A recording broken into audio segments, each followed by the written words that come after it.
Shalom, शालोम, शालोम। प्रभु यीशु मसीह नासरी के नाम में महिमा, ये वो शब्द है जिसे पूरी रीति से जाना समझा नहीं गया, बोलना जरूर आया। वैसे बता दूं कि महिमा के लिए हिब्रू में कावोज शब्द है। जब हम हिंदी अच्छे से नहीं समझ पाए हैं, इंग्लिश अच्छे से नहीं समझ पाए हैं, अर्थात प्रकाशन, तो हिब्रू तक समय बर्बाद करने की कोई ज़रूरत ही नहीं महसूस होती ना, कि और कितने गहरे अर्थ हो सकते हैं। महिमा जैसी बात बोलना और पूरी रीति से उसे ना पहचानना, उससे अनभिज्ञ रहना कुछ कमी सी नहीं लगती क्या? अगर मनुष्य को ऐसी कमी महसूस होती है जैसे मूसा को महसूस हुई थी, तो उसने साफ साफ कहा था, मैं तेरी महिमा देखना चाहता हूँ, निर्गमन 34 में। और ये भी सच है कि प्रकाशित वाक्य में हम वो महिमा में प्रभु यीशु को आमने सामने देखेंगे। उस महिमा को देखने योग्य होंगे। जब समझेंगे तब ना, अभी मात्र हमारे स्वभाव में या सोच में या समझ में महिमा को हम सोचते हैं एक प्रकाश। नहीं, इतना नहीं है। महिमा वो है जो उसकी उपस्थिति का प्रमाण है, सिर्फ प्रकाश नहीं है। उससे उसके गुणों का प्रगटीकरण है। उपस्थिति प्रगटीकरण रखती है, उसका प्रकट होना, उसका एहसास होना कि वो कितना करुणामय है। ये जो शब्द आए हैं बाइबल में, विलंब से क्रोध करने वाला, ये उसका अस्तित्व है। ये आत्मिक वास्तविकता है, सिर्फ चमत्कार नहीं है। मैं कह रहा ना, सिर्फ प्रकाश का एक घेरा नहीं है, उसमें पाए जाने वाली उसकी उपस्थिति जो संपूर्णता को दिखाती है। और सिर्फ ये महिमा को जानना समझना, वचन के अनुसार हम देखेंगे, प्रभु यीशु का भी रूपांतरण देखेंगे और वो किस बात को दिखाता है, वो कौन सी महिमा है। और तेजोमय महिमा जिसकी हम बात कर रहे हैं, तेजोमय महिमा, उसे भी सुन लेंगे तो अच्छा होगा, समझ जाएंगे तो और अच्छा होगा। क्योंकि जहाँ हमें जाना है, वहाँ क्या क्या है, वो कैसा कैसा है, ये मालूम रहना, हमें मालूम होना चाहिए। और ये हम इसको कितना बहुमूल्य मानते हैं, जिस शब्द का दोहराना लगातार हमारे जीवन के द्वारा होता रहता है। महिमा हो, महिमा हो, महिमा बोलते रहते हैं। Glory to God, glory to God, praise the Lord. ये तो आज तो हम महिमा को सुन रहे हैं। स्तुति के बारे में तो मैंने बताया है, खैर। और कब कर सकता है ये मनुष्य? जो स्वर्गीय पिता ने मूसा को बोला, तू देख नहीं सकता, मर जाएगा, जीवित नहीं रहेगा, ये शब्द आया है। अर्थात उस महिमा के सामने अस्तित्व, संसार और शरीर का समाप्त हो जाता है। अभी तो सिर्फ देख रहा था मूसा उस महिमा को, जिसमें आग थी, पहाड़ जल रहा था, प्रकाशित था, मतलब उपस्थिति की सामर्थ वो देख रहा था। ये भी तेजो में महिमा नहीं है, उस हिस्से को देख रहा था। हम बहुत आराम से गिनती जो 6 जो 24-25 में कहा गया है, आशीष देने के लिए कि अपने मुख के प्रकाश चमका, अपना मुख का प्रकाश चमका, अपना मुख हमारी ओर कर। ये इच्छा, सबसे बड़ी इच्छा, मैं तेरी महिमा देखना चाहता हूँ। और पिता ने बोला कि तू मेरा मुंह नहीं देख सकता। मुंह देखना क्या है? चेहरा देखना।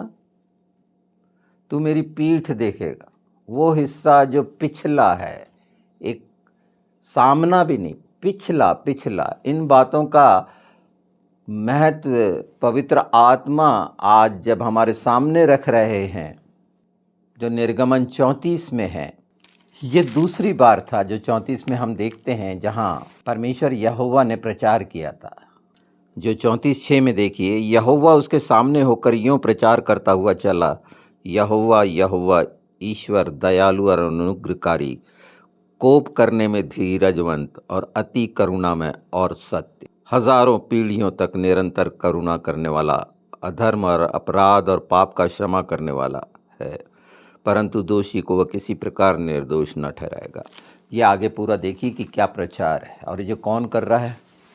निश्चित यीशु मसीह नासरी आत्मा है। जो अभी इस बात को हम और अच्छे से जानेंगे ना, और जाने भी हैं, जिसमें मैंने पिछले वीडियो में बताया है मन, बुद्धि, हृदय और आत्मा का क्या है। तो हर जगह हम अर्थात पिता पुत्र पवित्र आत्मा और तख्तियाँ दी गई, और आके फिर उसके बाद जब वहाँ से उतरा तो मूसा के चेहरे से किरण निकल रही थी, उसे नहीं मालूम था।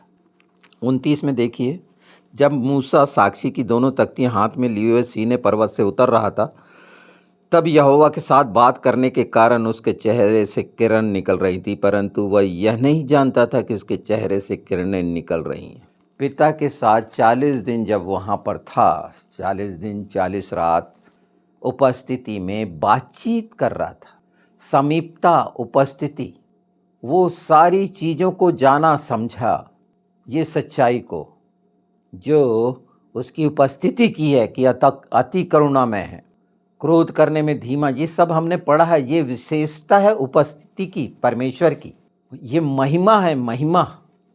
तो जो तेजोमय महिमा की बात कर रहा हूँ, उस समय तो वो महिमा में क्या देख रहा था उसे खुद नहीं मालूम, पर ये तो इच्छा रखा था कि मैं तेरी महिमा देखना चाहता हूँ। ये पूरा बिल्कुल पढ़ें, पहली बार का जब गया क्या देखा उपस्थिति में, और क्यों परमेश्वर ने मना करा कि कोई भी पहाड़ के नज़दीक नहीं आएगा, उसके नज़दीक कोई नहीं जा सकता। तो क्यों सर्वोच्च है वो, और मनुष्य अपने विचार, अपनी बुद्धि, अपने मन के द्वारा उसको कितना छोटा बना देता है। यीशु का एक छोटा सा रूपांतरण शब्द आया है, वो ही प्रकट करने में कि कैसा श्वेत था। पूरी बातें नहीं कही गई, पूरा तो हम प्रकाशित वाक्य उसके साथ होंगे तब देखें और जानेंगे, जब सहने लायक हो जाएंगे। तो जब तक जानेंगे नहीं, महिमा महिमा बोलने से कैसा होगा, वो कैसे महिमा में है, उसकी तेजोमय महिमा का प्रकाशन 2 कुरिन्थी में मिलता है। उसके पूरे तेज को पौलुस ने देखा था और अंधा हो गया था। तो तेजोमय महिमा का उल्लेख करा। संसार की आंखें, संसार का मन, संसार की सोच, संसार की समझ, संसार की बुद्धि जो शरीर के अनुसार है, इस चीज़ को नहीं समर्थ नहीं है इस बात को जानने के लिए।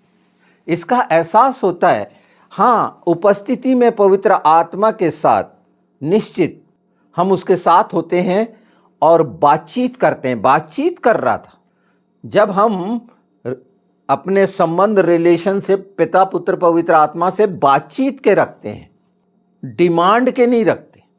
हमारी जो डिज़ायर, इच्छाएं, जो ज़रूरत हैं उसको नहीं रखते, बातचीत करते हैं। और बातचीत तब कर सकते हैं जब हम ये मान लेते हैं, हम स्वीकार कर लेते हैं, हम विश्वास कर लेते हैं। जैसे घर में माँ बाप से कैसे बातचीत करते हैं, क्यों करते हैं ये बातचीत, या बातचीत करना समझना पड़ेगा, कठिन है। तो मैंने उदाहरण रखा, ऐसी बातचीत रिलेशनशिप बनाती है। ये प्रार्थना, निवेदन, विनती, उसका अर्थ है कि उसमें हमारे लिए, हमारे द्वारा हम क्या कह रहे हैं, वो तो हमारी ज़रूरतों को पहले से जानता है, हर बात को जानता है ना।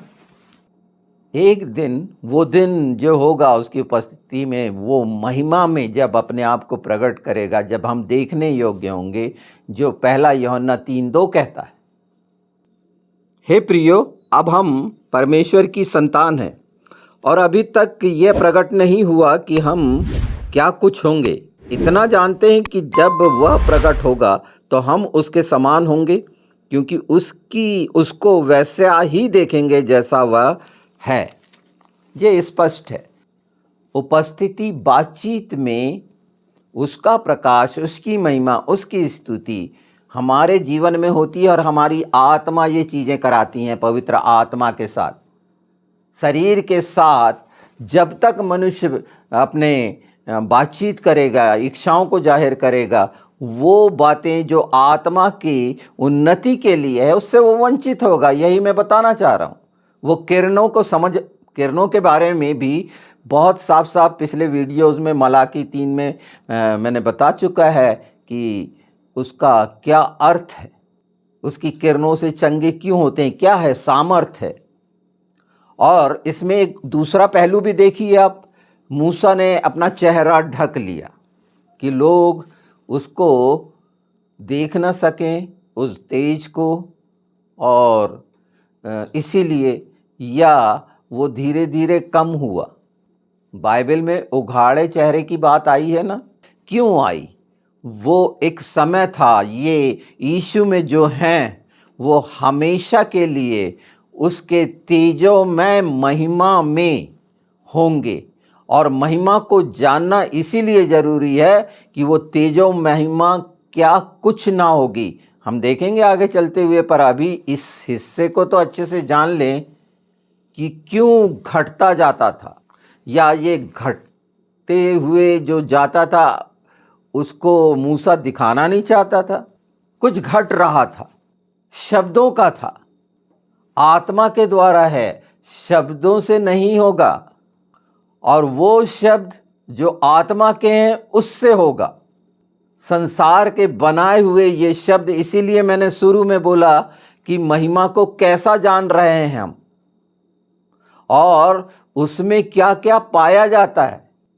एक साधारण पर्दा समझ रहे हैं उसे, कि जिसे हटाया जा सकता हो, जिसमें हमारी पैदाइश हुई, मतलब आदम की, मनुष्य की।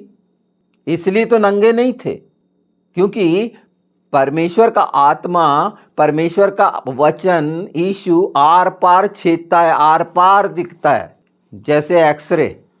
इन बातों का हल्का सा प्रगटीकरण हमें प्रकाशित वाक्य 21-23 में मिलता है। देखिए, उस नगर को सूर्य या चंद्रमा के उजाले की आवश्यकता नहीं, क्योंकि परमेश्वर की महिमा उसे प्रकाशमान किए हुए है और मेमना उसका दीपक है।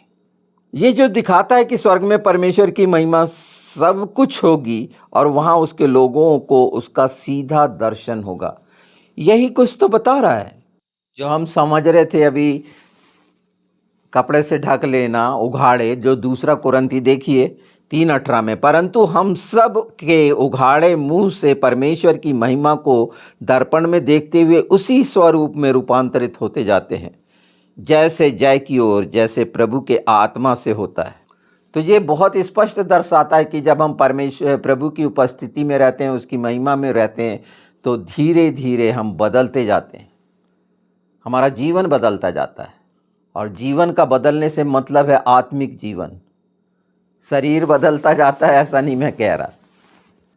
मत्ती 17 में प्रभु यीशु पर्वत पर थे और सूर्य जैसे चमक रहा था उनका चेहरा। यीशु में परमेश्वर की संपूर्ण महिमा वास करती है, अर्थात परमेश्वर में परमेश्वर की महिमा वास करती है। वो प्रचार जो हो रहा था, यहोवा यहोवा, किसका प्रचार? स्वयं का प्रचार कर रहा था ना यीशु, और संसार में शरीर बनकर प्रचार कार्य किया ना, सुसमाचार सुना दिया। कुलूसियों 2:9 ध्यान से देखिए, जो आज हम महिमा को जान रहे हैं, महिमा का एक छोटा सा हिस्सा तेजोमय का, तेजोमय महिमा मुंह ढक लेना, उघाड़े हो जाना यीशु में, तो ये शब्द मारता है, आत्मा जलाता है। यहाँ आपको बहुत स्पष्ट समझ में आने लगेगा, आत्मा के द्वारा, पवित्र आत्मा के द्वारा। और ये सिर्फ इसीलिए है कि परमेश्वर की प्रत्येक संतान महिमामय हो, उसके मुख के तेज के प्रकाश में रहना सीखे, उसकी उपस्थिति में बातचीत करना सीखे। इसीलिए तो वचन दिया गया है जो शब्दों के द्वारा हमारे सामने है।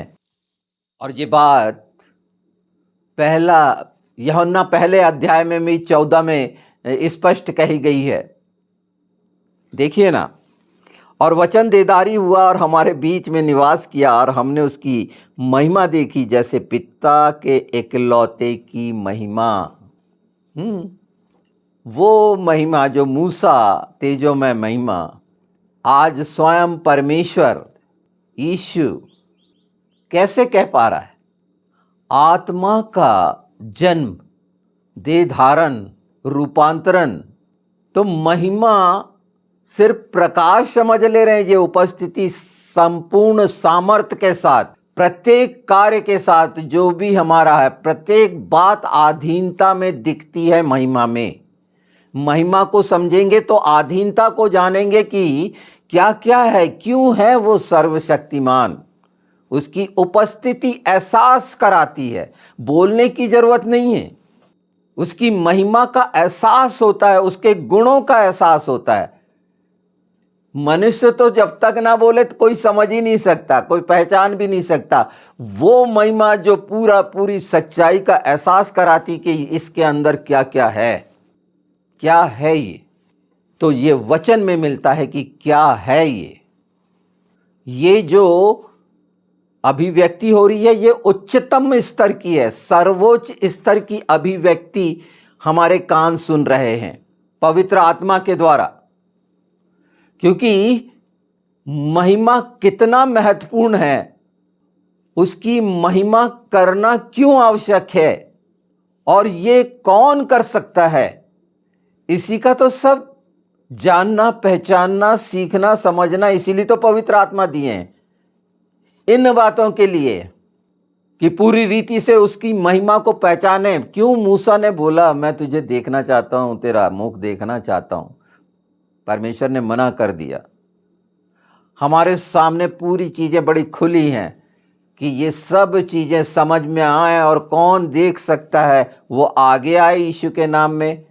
हाँ, ये सारी चीजें जब मिलेंगी तो फिर शरीर का मोह खत्म हो जाएगा, शरीर और प्राण की इच्छा खत्म हो जाएगी, और आत्मा आत्मा के लिए तैयार रहेगा। आत्मा आत्मा से बात करता होगा, शरीर की आवश्यकता नहीं होगी, और फिर वो झंझटें नहीं होंगी जो शरीर के द्वारा व्यर्थ के भ्रम में वो सारी चीज़ें करना और अपने आप का शक्ति प्रदर्शन करना, ये स्वभाव खत्म हो जाएगा। उसकी अधीनता और उपस्थिति में आत्मा करवाएगी, और हमें पता भी नहीं चलेगा आत्मा क्या क्या करा रही है, क्योंकि बुद्धि जवाब दे देती है ना। वो छोटी सी अन्य भाषा आप बोलते हैं तो वो समझ से जब परे हो जाती है, वही भाषा जो समझ में ही नहीं आ रही है। अब वो कोई गड़बड़ गड़बड़ कर रहा है तो एक अलग बात है, बड़बड़ा रहा है तो, पर आत्मा के द्वारा जो अन्य भाषाएं वो अलग हैं, वो मनुष्य नहीं जान सकता, ना समझ सकता, और जो उसके महिमा में आया है वो ही उसका अनुवादक हो सकता है। आत्मा बताएगी, पर जब तक महिमा में नहीं है, उसकी उपस्थिति में नहीं है, उन चीज़ों को नहीं है, उन बातों में नहीं है, तो वो क्या व्यक्त करेगा। महिमा ही नहीं जाना और अनुवादक बन जाएगा। यीशु के नाम में महिमा में रहना उसकी इच्छा के अनुसार है, मनुष्य की इच्छा के अनुसार बिल्कुल नहीं है। तो वो अविश्वासियों पर वो तेजों में प्रकाश क्यों नहीं चमका, ये समझ में आ जाएगा। वो महिमा का प्रकाश क्यों नहीं चमका, तेजों में सुसमाचार की बात है। अब ये तेजों में महिमा का थोड़ा सा एक हिस्सा देख लेते हैं, मैं आपको पढ़ के सुना देता हूं। 3:3 देखिए, यह प्रकट है कि तुम मसीह की पत्री हो, जिसको हमने सेवकों के समान लिखा, और जो स्याही से नहीं परंतु जीवते परमेश्वर के आत्मा से, पत्थर की पट्टियों पर नहीं परंतु हृदय की मांस रूपी पट्टियों पर लिखी हैं। जो इब्रानी 8:10 में बहुत स्पष्ट है कि मैं वाचा हृदय की पट्टियों पर लिखूंगा। 3:6, जिसने हमें नई वाचा के सेवक होने के योग्य भी किया, शब्द के सेवक नहीं परंतु आत्मा के, क्योंकि शब्द मारता है पर आत्मा जिलाता है। शब्द के सेवक जो संसार में शब्दों का बहुत खूबसूरत जाल फैलाते हैं, आकर्षित करने के लिए, लुभाने के लिए, वो नहीं। जानना है महिमा का तेजोमय महिमा का, तो वो आत्मा के द्वारा होगा, आत्मा की उपस्थिति में होगा, आत्मा में चलने में होगा। मनुष्य के द्वारा कहा गया कोई भी शब्द कोई मायने नहीं रखता। अगर वो उसके व्यक्तिगत विचार हैं तो कोई मायने नहीं रखते, व्यक्तिगत अनुभव है तो कोई मायने नहीं रखते, उसका कोई एजुकेशन कोई मायने नहीं रखता संसार का। पर पवित्र आत्मा के द्वारा आत्मा में निरंतर जलाया जाना मायने रखता है। देखिए 7, यदि मृत्यु की वह वाचा जिसके अक्षर पत्थरों पे खोदे गए थे, वो जो तख्तियां थीं, कौन सी वाचा थी वो? मृत्यु की वह वाचा जिसके अक्षर पत्थरों पर खोदे गए थे। जीवन की वाचा थी क्या? मृत्यु की वाचा थी। ये पहचान करा रही थी। और खुलते जाएंगे ये भेद पवित्र आत्मा के द्वारा। थोड़ा सा ध्यान दीजिए, इसको बहुत आवश्यक है। खोदे गए थे, यहां तक तेजोमय हुई। वो जो मृत्यु की वाचा थी जो पत्थर पे खोदी गई थी, वो यहां तक तेजोमय हुई कि मूसा के मुंह पर के तेज के कारण जो घटता भी जाता था, इजरायली उसके मुंह पर दृष्टि नहीं कर सकते थे। वो घट रहा भी था, इसीलिए पर्दा, वो घटने वाला, यहां तो बढ़ने वाला आत्मा में, क्योंकि ये हमेशा के लिए उसकी संगति के लिए आवश्यक है। जैसे बाप बेटा को पहचानता है, बेटा बाप को पहचानता है, पूरी तरह एक दूसरे को पहचानते हैं साफ साफ। वो दृश्य तेजोमय महिमा का है, उसमें रहने का है, उसके साथ होने का है, उसके जैसा हो जाने का है, उसमें छिप जाने का है यीशु में। अपने अस्तित्व की समाप्ति, वो तमाम अनुभव ज्ञान की समाप्ति, मृत्यु की समाप्ति, पाप की समाप्ति, जो अनाज्ञाकारिता के कारण आई थी। इसलिए तो वो तख्तियां जो 10 आज्ञा दी गई, नहीं तो सिर्फ क्या करना था? देखभाल करना था और रक्षा करना था। और आज तो अनाज्ञाकारिता का वो है कि उसमें भी बहुत सारे झंझावात, जो मैं कह रहा हूं, विरोधाभास मनुष्यों में अलग अलग, और इसीलिए इतने सारे कल्ट बन गए मसीहों के बीच में। गैरों की तो मैं बात ही नहीं कर रहा। तो आत्मा की वाचा और भी तेजोमय क्यों ना होगी? क्योंकि जब दोषी ठहराने वाली वाचा तेजोमय थी, पाप की वाचा, मृत्यु की वाचा, दोषी ठहराने वाली वाचा, इसीलिए तो वो 10 तख्तियां हमारे क्या दोषी ठहराने के लिए कि हम क्या क्या हैं, मैं क्या हूं, मैं पापी हूं। वो पूरी रीति से वचन दोषी ठहराता है। तो धर्मी ठहराने वाली वाचा और भी तेजोमय क्यों ना होगी? वो धार्मिकता जिसमें हम आए हैं यीशु की, जिसमें हम धर्मी ठहरते हैं उसके साथ, तो कितनी तेजोमय होगी। तो तेजोमय को समझना, महिमा को समझना कितना जरूरी है, और इसके लिए मांगना पवित्र आत्मा के द्वारा कि ये जो कितना शब्द है, कितना शब्द है, कितना तेजोमय होगी, इन्फिनिट, अनंत महिमा को पूरी तरह से अगर पहचाने नहीं, जाने नहीं, तो फिर संगति कैसी, उपस्थिति कैसी, प्रकाश का पहचाना जाना कैसा, और वो गुणों और स्वभाव का जाना जाना कैसे होगा। और जो जो तेजों में था, वह भी उस तेज के कारण जो उससे भी बढ़कर तेजों में था, कुछ तेजों में नहीं ठहरा। ये अपने आप में पूरा पूरा प्रगटीकरण पूरी पूरी तरह से हम जान और समझ और देख सकते हैं पवित्र आत्मा के द्वारा। अगर हम अपनी आत्मा में ये इच्छा रखेंगे और ये मन यीशु का मन होगा, तो उसमें ये बातें हर कोई जो चाहता है कि उसकी महिमा में रहें, उसकी महिमा क्यों नहीं, क्यों नहीं। यीशु ने लहू अपना बलिदान इसीलिए दिया कि हम पूरी पूरी रीति से पूरा उद्धार पाएं, और पूरा पूरा उद्धार का मतलब है उसकी महिमा में आ जाएं, और उसकी महिमा की किरणें हमारे जीवनों के द्वारा लोगों को चंगाई से लेकर वो जो आवश्यकता है छुटकारे के लिए शैतान के, हमने 4:4 पढ़ा ना, क्यों नहीं चमका अविश्वासियों पर। देख लीजिए, एक बार मैं पढ़ देता हूँ 4:4, दूसरा कुरंती। और उन अविश्वासियों के लिए जिनकी बुद्धि इस संसार के ईश्वर ने अंधी कर दी है, ताकि मसीह जो परमेश्वर का प्रतिरूप है, उसके तेजों में सुसमाचार का प्रकाश उन पर न चमके। ये वो तेजों में सुसमाचार का प्रकाश है जो आत्मा है। और इसका चमकना कब?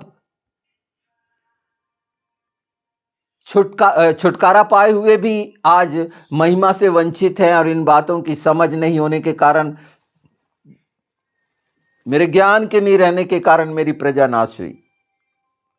तो शब्द कौन से मारते हैं, किसके मारते हैं, और आत्मा कैसे जलाता है, ये अद्भुत सच्चाई तेजोमय महिमा की जितना उसकी उपस्थिति में बातचीत करेंगे तो जानेंगे। और वो बातचीत करने के लिए तो आया यीशु, हमारा यशुआ मसाया, कि हम बातचीत करने लायक हों, और अपना वचन दे दिया, अपनी सच्चाई दे दी, और उसकी सामर्थ दे दी कि हमारे ओंठ, जबान, सोच, विचार सक्षम हो बातचीत करने के लिए। बातचीत से संबंध बनते हैं, हर जगह बातचीत की आवश्यकता होती है, और एक संतान बातचीत से ही आगे बढ़ती है।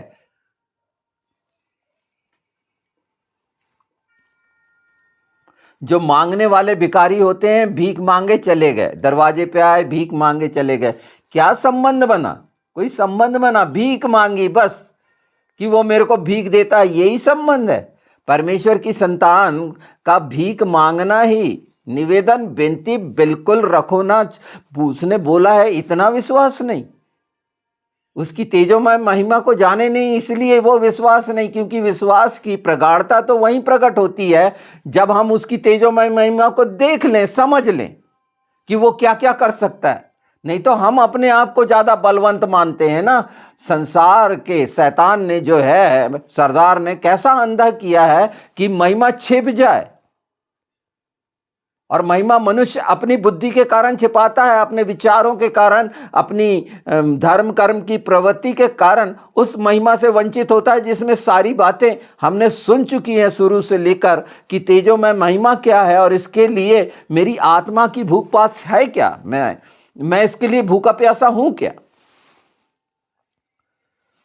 तो कौन रोकेगा? कोई नहीं। यही तो चाह रहा है आत्मा, कि वो प्रकाश, उसका चेहरे का चमक, उसकी किरणें आप पर चमके, जो समझें, पर आपके जीवन में वो किरणें निकलें, वो प्रकाश निकले, वो प्रेम बहे। वो होगा तो बहेगा ना। मांगेंगे, समझेंगे कि हमारे जीवनों से, जब बोलते हैं कि जीवन के जल की नदियां बहने लगेंगी, तो उसमें क्या है? सिर्फ पानी बह रहा है, कि उसमें क्या होना चाहिए? हमारी सांसों के अंदर क्या होना चाहिए? वो जो जीवन की सांसें हैं, ये सब चीज समाहित होनी चाहिए। ये ज्ञान का नहीं है। अगर हमारी सांसों में हम प्रेम की इच्छा नहीं रहते, तो वो कैसे पिरोएंगे, उसमें कैसे रहेगी वो सब बातें जो हम चाहते हैं कि हम करें, हमारे द्वारा हो, पवित्र आत्मा की मदद हो, कि हम उसकी सब बातें जो उसके पूरे स्वभाव से ओतप्रोत हों, भरे हुए हों, तभी तो वो हमारे जीवनों से निकलेगा सच्चाई के प्रकाश के साथ, और उसकी किरणें निकलेंगी जिसमें सामर्थ होगी, क्योंकि ये वो महिमा की किरणें हैं, और पूरा पूरा प्रकाश फैलेगा। प्रकाश फैल जाए, प्रकाश हो जाए, तो प्रकाश में क्या क्या है ये तो जानिए। और प्रकाश क्यों है? महिमा का एक छोटा सा हिस्सा प्रकाश।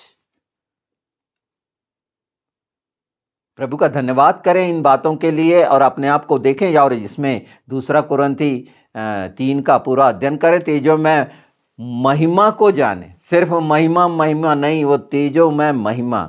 और ये इसके सब बातें, और भी इसके दूसरा भाग करूँगा मैं निश्चित। हाँ, और आप लोग ध्यान दें, अगर ये बात अच्छी लग रही है तो लाइक करें, सब्सक्राइब करें, और दूसरों तक पहुंचाएं, शेयर करें, और खुद बताएं तेजो में महिमा के बारे में। अपना मुंह खोलें, यीशु के नाम में हम सबको दिया गया है और सबके लिए है वो। निश्चित पवित्र आत्मा ये समझ आपको दे, और आप भी ज्योति फैलाने वाले बने उसकी महिमा की, यीशु के नाम में।